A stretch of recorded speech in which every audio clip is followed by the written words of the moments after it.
आपका काम मैं नहीं कर सकता। प्यार दीवाना होता है। 30s में भी पेशेंट को हार्ट अटैक होता है। हाउ डू यू डिफरेंशिएट कि ये हार्ट वाली पेन है या ये गैस वाली पेन है? एक्सटेंसिव एक्सरसाइज जैसे वेट लिफ्टिंग या ये करना चाहते हैं, उससे पहले एक बार so if we talk about Hexamed, your new injury,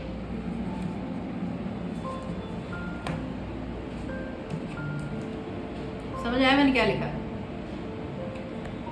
बताइए कैमरा पर्सन, समझ आया मैंने क्या लिखा है?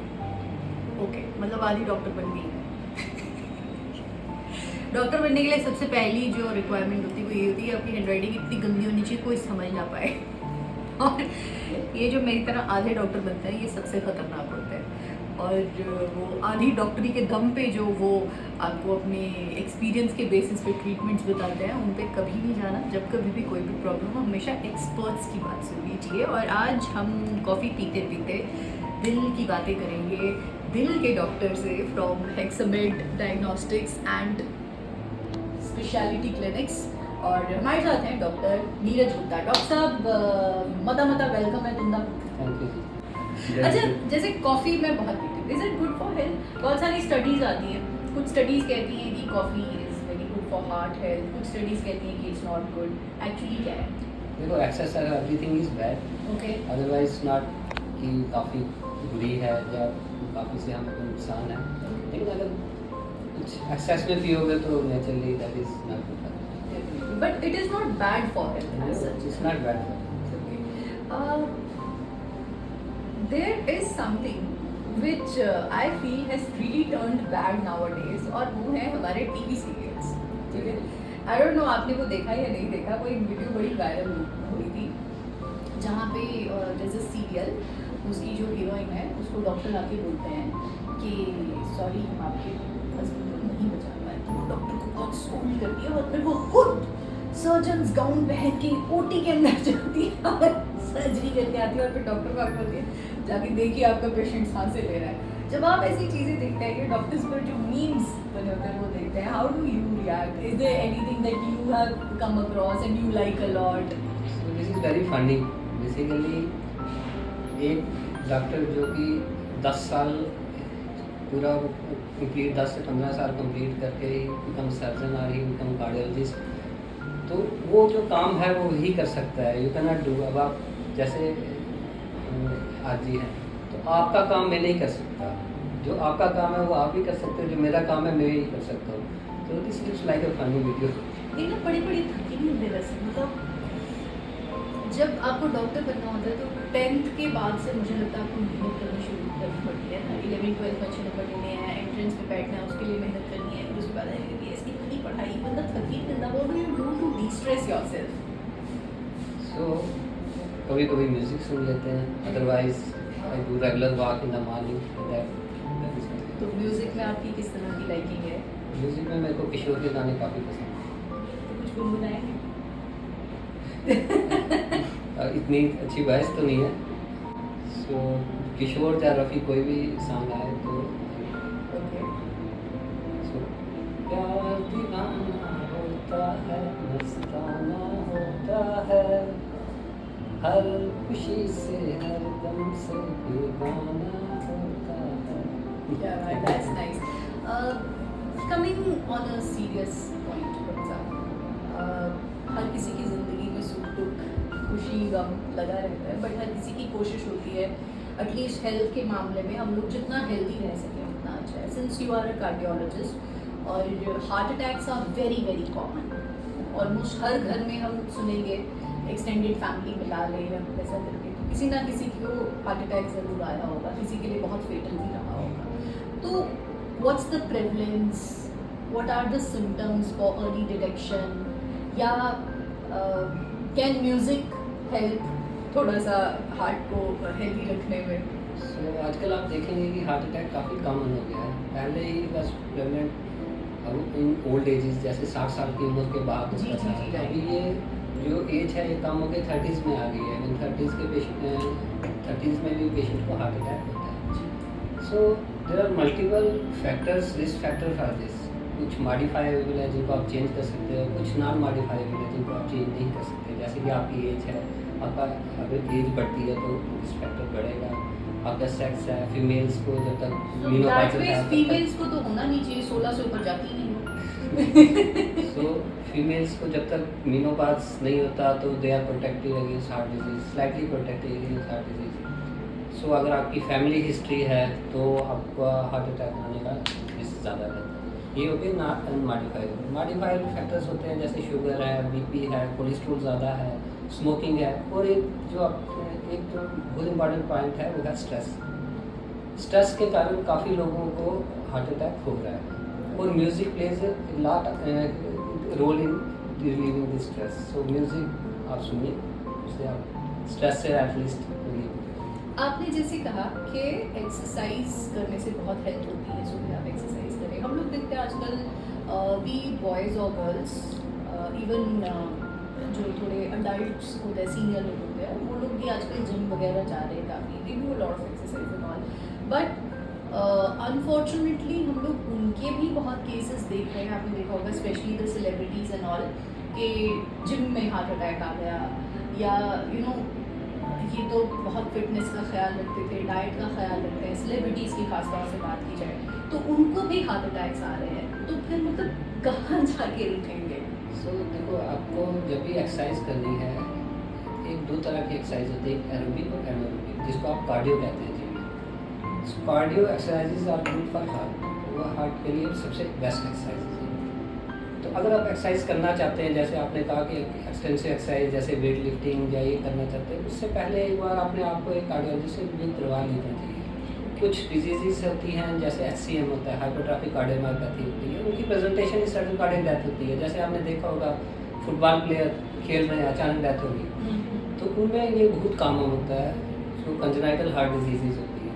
तो उनके लिए एक बार स्क्रीन करा सकते हैं आप। बाकी जो ये हेल्थ सप्लीमेंट वगैरह लेते हैं, आई थिंक उनसे भी जैसे स्टीरॉयड वगैरह लेते हैं, तो they are not good for heart. Is there any particular age कि जैसे बोलते हैं कि 30 के बाद आपको अपना लिपिड प्रोफाइल हर साल करा लेना चाहिए, so is there any particular age के इसके बाद हमको अपना रेगुलर ECG या कुछ ऐसा हार्ट के कुछ टेस्ट करा लेना चाहिए? रोमांटिक के 30 साल के बाद आप एक बार कार्डियोलॉजिस्ट को कंसल्ट करके एक बार एटलीस्ट TMT और इको तो करवा लेंगे। After 30 years 30 years every year? No not every year, say about after 5 years एक बार तो करा लो आप 30 साल से बाद। उसके बाद 40-45 के एज के बाद 2-2 साल या 5-5 years के बाद कराना चाहिए। Alright, that's nice. एक चीज़ मुझे लगता है और बहुत इम्पोर्टेंट है, they always say prevention is better than cure, but कई बार जैसे बोलते हैं साइलेंट हार्ट अटैक है ना, तो हमें पता ही नहीं चलता कि हमारी बॉडी में कुछ ऐसा हो रहा है that is going to turn out into a heart attack. तो क्या कुछ सिम्टम्स हमारी बॉडी हमें भेजती है जिन्हें हम सुन नहीं पाते हैं?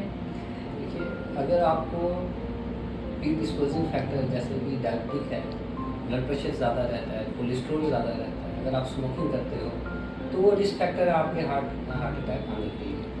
तो अगर आपको ये फैक्टर्स, ये जो रिस्क फैक्टर्स हैं अगर आप में प्रेजेंट हैं, तो आपको एटलीस्ट एक बार इवैल्यूएट करा लेना चाहिए कार्डियोलॉजिस्ट से। जैसे कि TMT टेस्ट होता है, TMT टेस्ट में अगर आपकी हार्ट की ब्लॉकेज कम हो, से वो शायद 60-70-80% आपकी आर्टरी ब्लॉक है अगर, तो आपका TMT पॉजिटिव आ जाएगा, तो आपको पता चल जाएगा नहीं ये हमें कोई दिक्कत है।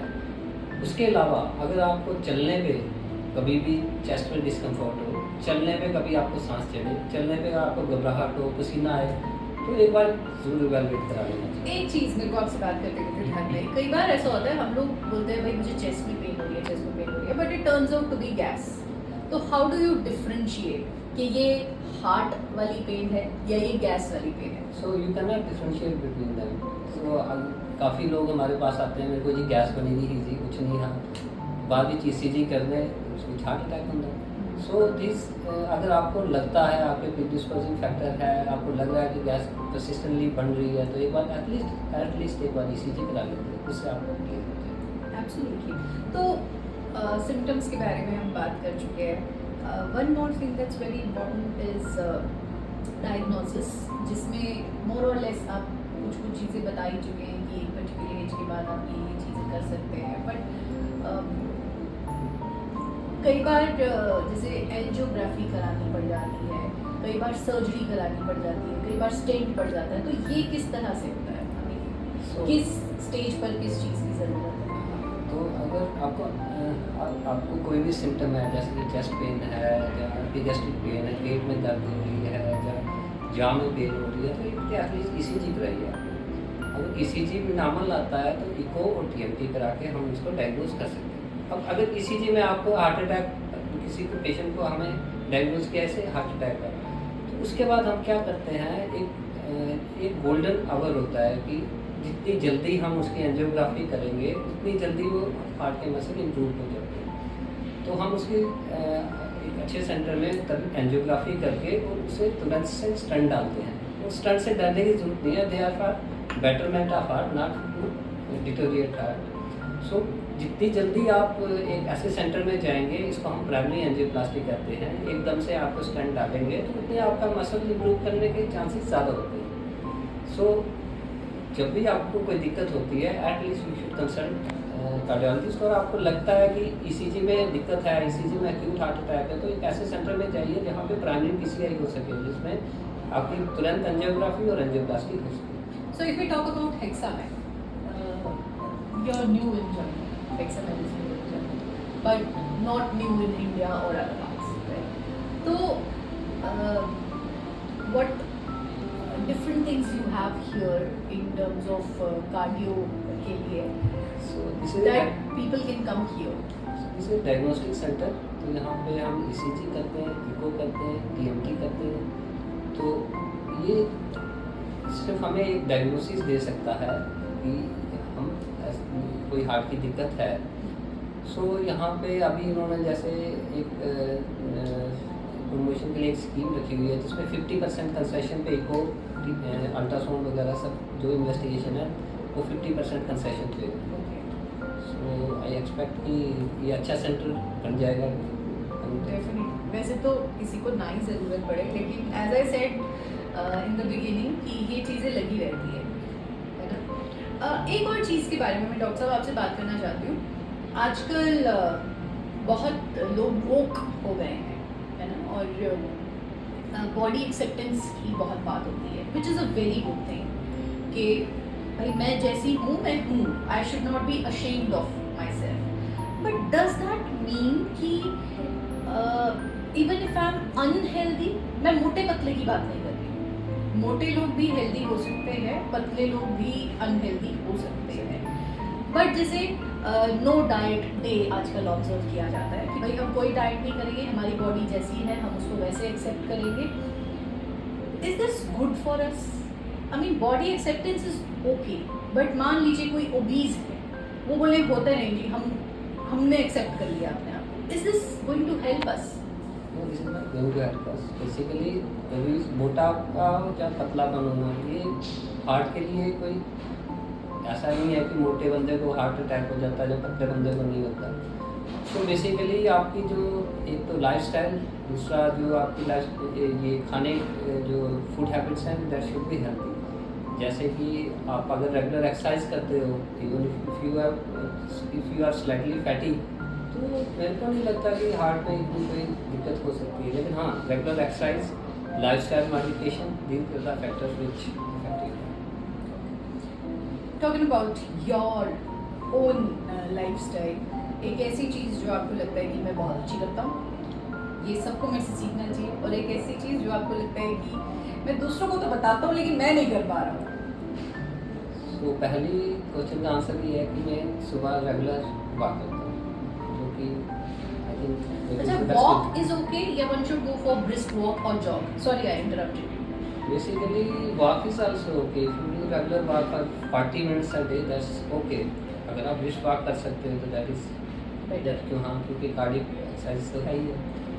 तो ब्रिस्क, और दूसरा ये है कि जैसे आप कहते हैं जो सबको बोलते हो नहीं कर पाते हो, यही है कि कभी हमें भी खाने का मौका मिल जाता था, सिर्फ खाई लेंगे। ओके, मतलब चीट डेज आपके भी होते हैं। ऑलराइट, तो डॉक्टर साहब जाने वाला पहले थोड़ी ऐसी स्ट्रेस वाली गल्लां कीतियां, जिवें तुसें क्या आख्या कि music is a very good stress buster. तो मैं चाहूँगी कि एक गीत और आप सुना दें रफ़ी साहब का या किशोर दा का। तेरे मेरे सपने अब एक रंग है, तू जहाँ भी ले जाए हम संग हैं। क्या बात है। अच्छा बिग एफएम अक्सर लाफ्टर फेस्ट करता रहता है। हम लोग 5 सीजन कर चुके हैं बिग लाफ्टर फेस्ट के, अभी हमारा 6ठा सीजन आ रहा है। It's going to be the 6th season of Big Laughter Fest, जिसमें हम एक स्टैंड अप कॉमेडियन को बुलाते हैं और जम्मू वाले आके यहाँ पे हंसते हैं, खुश होते हैं। So how laughter is the best medicine अक्सर कहते हैं। हाउ देखो मैंने आपको कहा था कि स्ट्रेस एक बहुत बड़ा रिस्क फैक्टर है आपकी हार्ट डिजीज़ के लिए। तो उसको स्ट्रेस से बचने के लिए आपको जो आप ये प्रोग्राम कर रहे हो that is very very good. तो हंसना हमेशा स्ट्रेस को दूर करता है और इससे हार्ट डिजीज़ का। मित्रों की तैयारी करो, Velocity Skoda Big Laughter Fest season 6 the details आपको बाद में मिल जाएंगे। डॉक्टर साहब अभी हम साइन ऑफ करेंगे। Before that you want to say anything? ये बढ़िया गल्लां ही हैं बस कम करना। चलो guys bye, take care, thank you so much for joining in.